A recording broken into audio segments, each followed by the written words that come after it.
Hello ફૂડી friends, Krishna kitchen ખજાનામાં તમારું સ્વાગત છે। આજે આપણે બનાવીશું કાઠિયાવાડી રજવાડી ઢોકળી। જો તમને મારા વિડીયોઝ પસંદ આવતા હોય તો લાઈક કરો, શેર કરો અને સબસ્ક્રાઈબ કરો। સૌથી પહેલાં આપણે ઢોકળી બનાવીએ તો બાઉલની અંદર 1 કપ જેટલો બેસન લઉં છું। 1 કપ બેસનની સામે આપણે 2 કપ જેટલું પાણી લઈશું।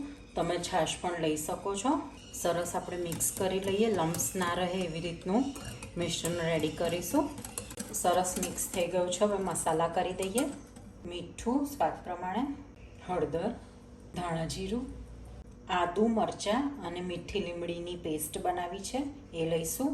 મીઠી લીમડી નાખવાથી ખૂબ જ સરસ ફ્લેવર આવે છે। મિક્સ કરી લઈએ। મિશ્રણ આપણું રેડી છે। હવે વઘાર કરીએ। પેનમાં 2 to 3 ટેબલ સ્પૂન જેટલું તેલ લઈશું। તેલ ગરમ થાય એટલે લઈશું જીરું, હિંગ। હવે ગેસ ધીમો કરીને આપણે જે બેસન અને પાણીનું મિશ્રણ બનાવ્યું હતું એ એડ કરીશું અને તરત આપણે એને કોન્સ્ટન્ટ સ્ટર કરીશું, હલાવતા રહીશું। ગેસ આપણો ફૂલ હોય ને આપણે બેસન નાખીએ તો અંદર ગઠ્ઠા પડી જશે, એટલે ઓલવેઝ ગેસ ધીમો રાખીને પછી જ આપણે અંદર મિશ્રણ એડ કરવું। હવે આપણે ચેક કરી લઈએ બેસન ચડી ગયું છે કે નહીં। તો આપણે ડીશની અંદર આવી રીતના થોડુંક લઈને સ્પ્રેડ કરી દેવાનું। ઠંડુ થાય એટલે ચેક કરીએ। આપણે ખાંડવી કરીએ એ રીતે જો ઇઝીલી બેસન ઉખડી જાય છે એટલે આપણું મિશ્રણ રેડી છે। હવે મિશ્રણને તેલથી ગ્રીસ કરેલી થાળીમાં ઠાળી દઈશું। ઢોકળીને આપણે થાળીમાં ઠાળી લીધી છે। હવે એને પ્રોપર ઠંડી થવા દઈએ। ઢોકળીની ગ્રેવી કરીશું। પેનની અંદર 3 to 4 ટેબલ સ્પૂન જેટલું તેલ લઈશું। 1 ચમચી ઘી લઈશું। તેલ ઘી ગરમ થાય એટલે લઈશું જીરું।